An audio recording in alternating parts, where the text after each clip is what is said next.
I am an influencer. At the very least, aspiring and trying. One of the biggest lesson of my life ay yung nakapag-post ako ng viral video ko of dancing sa may train station. Uso kasi yun sa TikTok.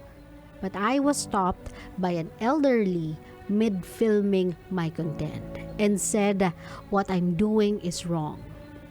Nag-overstep na daw ako sa boundary ng freedom of expression.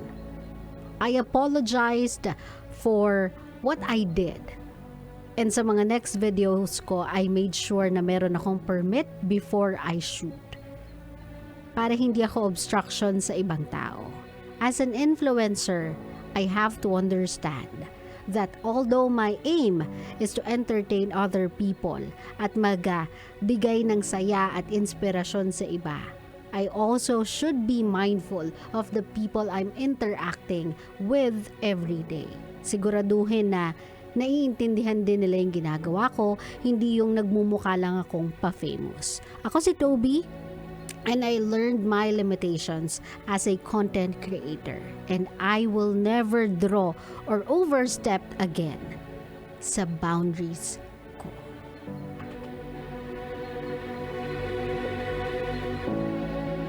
Good for you, Toby. Good for you. That's a good lesson kasi, my love, that people should understand. Not because you are or you tagged yourself as a content creator or an influencer, that gives you a license to be insensitive with other people, para mag-disrespect ng mga certain places, to do anything you would like, lalong-lalo na sa mga lugar na deemed private or owned by someone. Kung public places man yan, just make sure na hindi kayo obstructions. Naalala nyo before yung when TikTok ay nagsisimula pa lang, the era when nauso yung kiki na dance content, that everybody's trying to stop their car just to dance to the song na Kiki, kasi yun yung trend yun yung trend ng kantang yun that you have to step out of your car while it's going and then you dance the song. It's just that some people are doing it in a highway, o diba, in a national highway per se, in a busy road. Kumbaga, alam nyong it's either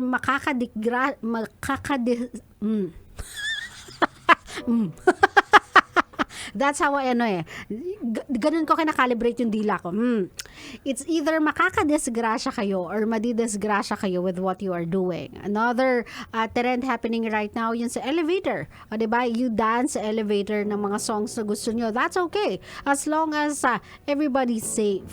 As long as alam nyo na it's not too busy, na wala kayong na-obstruct na kahit na sino. Kasi, my love, if that's the case, kasi kung nagiging harang na kayo sa ibang tao, nagiging insensitive na kayo sa nararamdaman ng ibang tao, then I don't think you are expressing yourself as a content creator properly or correctly.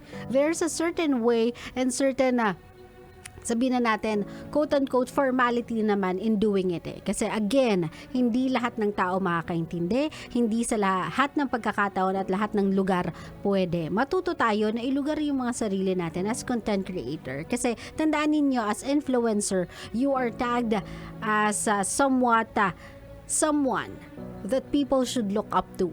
And kung younger generation is watching your videos, you would want to set a good example to them. Is that the kind of example you want to set sa mga younger generation na nanonood sa'yo, na kahit pa anong gawin mo at kahit saan mo pa gusto, gawin mo lang kasi it's your right dahil nagve-video ka. So, my love, we have to be careful with that. Meron tayong mga certain rights and certain sabihin na natin na kalayaan, freedom of doing things, because nga internet has paved way for us to have a medium to express ourselves. Pero let's not overstep the boundary. Kung meron tayong mapapahamak sa kabila ng content natin, kung meron tayong matatapakan ng tao as we do the content, if meron tayong masasaktan, I don't think that that's a good way to pursue a career like that sa platform like that. People have a lot of things to say and a lot of opinion about so many things. So, wag nating gawing good ang isang bad example just because of fame. Dahil lang gusto nating sumikat. Dahil lang gusto natin na maging kilala. Dahil lang gusto nating mapag-usapan tayo. I do understand that good and bad publicity or bad publicity is still publicity. But if you are trying to attach your name to the fame and the reason why you are famous, you might as well be proud of the reason as to why you are. Claro? Claro.